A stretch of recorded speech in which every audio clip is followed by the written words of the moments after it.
Bismillah ar-Rahman ar-Rahim. Um, Actually, I wanted to talk about the topic that we've been discussing over the past couple of years or several years about Syeda Fatima Zehra Salawatullah alaiha. And I won't take more than 7 minutes. That's my target. And I would like to do it every day till the 27th of December and beyond.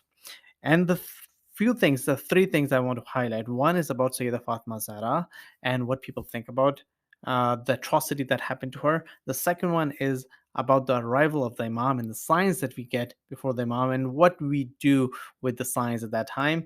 And then the third one is some of the discussions that I've had with some of the Sunni brothers.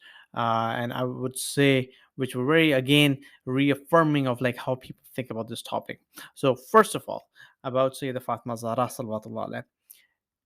I mentioned one of the events that happened to me personally over the past like a month ago, where I was very extremely helpless, especially in the setting of the hospital when my son was grasping for air and he couldn't breathe, and I was in the ICU. And when my wife told me that the doctors were going to intubate my son, that was one of the most helpless things that I felt. And at that time, obviously, we couldn't do anything, but we were assured. Obviously, we could see that there were doctors, there were nurses, there was a lot of people who were trying to help. We were in a comfortable environment. We were in an environment where I didn't have to worry about my family, my other children, my wife. I was not worried about my food or anything else. It was solely focused on my son. Now, if we rewind the clock to 1400 years ago and go to this household, which is now seeing the children are seeing their mother helpless and they themselves are helpless, the husband is helpless, the mother is weaning continuously, she's moving towards death because she is having internal bleeding. There's nothing that can be done. She has lost her baby. She is in the worst of situations. Her rights have been asserted. Her sons and her father's uh, the things that he had given him, the gift that was given to her, had been usurped. The right of her husband has been usurped. This helpless lady is moving towards death, and none of her family members, they can do anything. They're seeing her, the Lady of Heaven, die, and they are totally helpless. And when you think about that helplessness to this day, till this day, you feel like that helplessness continues because her story is has been kept quiet because of the persecution, because of the fear, because of the difficulties that the Shias have felt and experienced over time.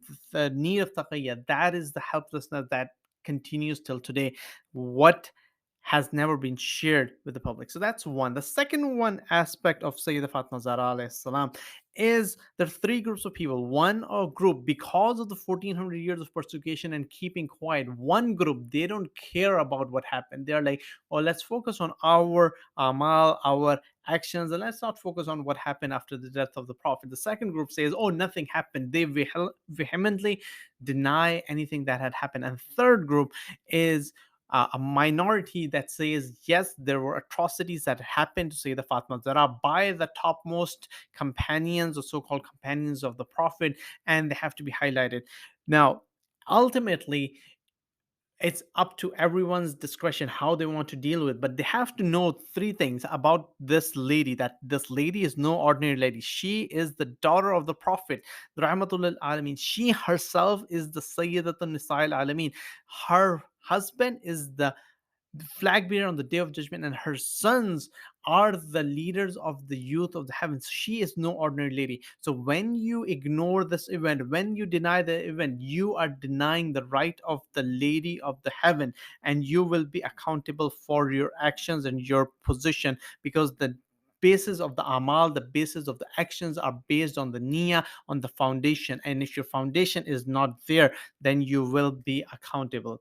The second thing I want to highlight, or the third thing I want to highlight, is about an argument that I had with about the return of Imam Mahdi alayhi salam. There are a lot of things that have happened, but one thing that I've been talking about with a brother of mine, um, he is very knowledgeable, and he has been talking about this verse in Quran where Allah Ta'ala says that when the signs of Allah appear, then there will be no turning back. That's exactly what happened to Pharaoh. Pharaoh, when he saw the signs, he said, Now I accept." Allah Ta'ala says, "No, you cannot accept now. You are done." The